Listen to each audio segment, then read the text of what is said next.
kiekviena naujovė yra įdomu. Naujovė labai sudomino ir ieškau vis tiek metodų kažkokių tai ketvirtokam, nes ketvirtokai buvo, didžioji dalis berniukai klasiai buvo ir reikėjo kažko naujo. O kadangi mėgsta žaisti, tai labai sudomino. Būtent matematiniai žaidimai. Playmat 1, 2, 3, 4 yra 17 unikalių žaidimų rinkinys, leidžiantis mokytis matematikos žaidžiant. Šie žaidimai apima visą 1-4 klasių matematinį turinį ir yra sukurti remiantis patyriminio mokymo teorijomis bei užtikrina aktyvų, įtraukų ugdymo procesą. Mokiniai žaidžia grupėse po 3-4 ir gautą matematinę problemą sprendžia patys. Jie kartu tariasi ir kartu ieško sprendimo. Vieną žaidimą rekomenduojam žaisti nuo 15 iki 20 minučių. Žaidimuose yra 3-4 sudėtingumo lygiai, todėl juos gali žaisti ir pirmokai, ir ketvirtokai. Taip pat rinkinyje yra taisyklių knyga ir mokomieji vaizdo įrašai, leidžiantys patiems mokiniams išsiaiškinti žaidimo taisyklės. O kadangi kiekvienas žaidimas turi savo lentą bei skirtingas priemonės, todėl mokiniai nesunkiai gali ir patys pasiruošti priemonės pamokai. Pirmiausia, smagu matyti, kad vaikai šypsosi ir kad ta pamoka jiem yra smagi. O tai, manau, kad yra svarbiausia, kad parėję namo pasakoja, kad buvo mokykloje įdomu. Visų pirma, žaidžiam.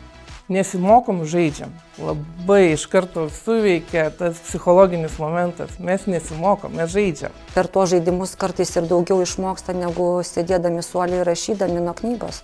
Iš tikrųjų, rezultatai šiek tiek pagerėjo. Ir tuose srityse, kuriuose ypatingai buvo sudėtinga, tai simetrija, iš visų pusių apžiūrėti objektą, tai ta vaizduotė tikrai buvo labai sudėtinga ir kai patys pabandė praktiškai, tai pasikeitė.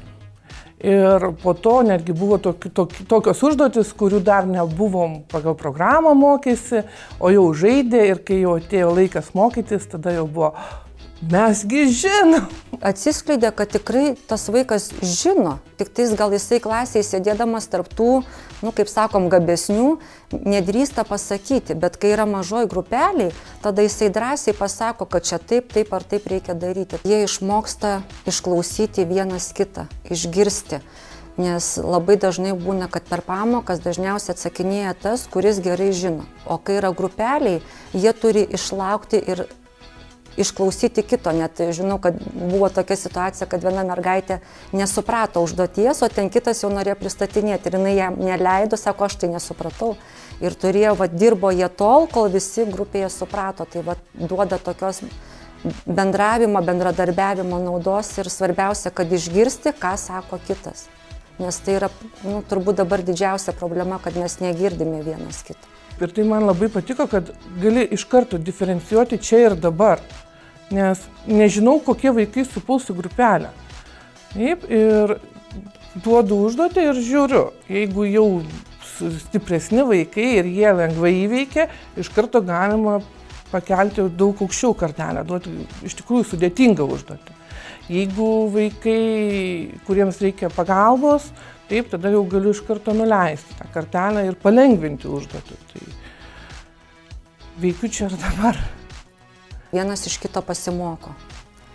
Tai tuo pačiu ir diferencijavimas, nes tas, kuris yra gabesnis, jisai ir pats atlieka ir dar paaiškina kitam. Ir tada jam gali duoti, pavyzdžiui, kad ir tą patį uždavinį truputį kitais žodžiais, truputį sudėtingiau ir jau jie bando ieškoti sprendimų. Tai tas sprendimų ieškojimą duoda. Ir aišku, kad vaikai patys bandymų keliu ieško sprendimo. Tai pirmiausia, kad tas bendradarbiavimas yra, nes vis tiek visose pamokose reikia. Antra, kad mokytojas gali čia ir dabar pagal situaciją diferencijuoti užduotį, taip, kur reikia supaprastinti, kur reikia pasunkinti. Nėra monotonijos, tai yra 10-15 minučių keičiamės, vėl keičiamės, taip, tai ir per pamoką ne vieną žaidimą išbandom. Ir ketvirta vaikams smagu.